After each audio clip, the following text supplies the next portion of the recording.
A few hours ago, that lava was kilometers down inside the Earth, brewing and rising up, and all the gases coming out of it, forcing it up to the surface, and that's pushing it down the hill. And it's just a miracle to see this. The molten rock that rises from deep inside the Earth is known as magma, but when it erupts from the volcano, it's called lava. Lava contains many different minerals, and when it cools and slows down, it solidifies to form igneous rock. Lava will take on different forms depending on its chemical composition.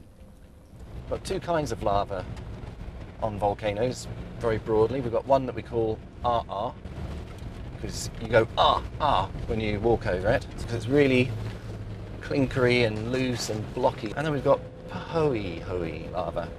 These two words are Hawaiian words, and Pahoehoe is much smoother, and it looks like coils of rope piled up. It's very beautiful, actually, Pahoehoe. To help them understand the lava flows and rock formation, they need to collect some very fresh samples. We took a sample of fresh lava to make some analysis, chemical analysis, to understand which kind of magma we are seeing this afternoon. Clive, do you think that it's enough? I think I don't want to see you do that death-defying act again. I think that's perfect. Yes, Still it's very really hot.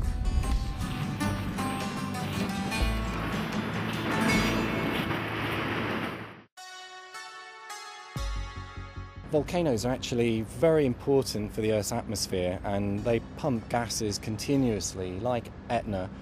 The 4,000 tonnes per day of sulfur dioxide that we saw being emitted is actually a phenomenal amount. I mean, that's equivalent probably to the entire industrial output from a country like France.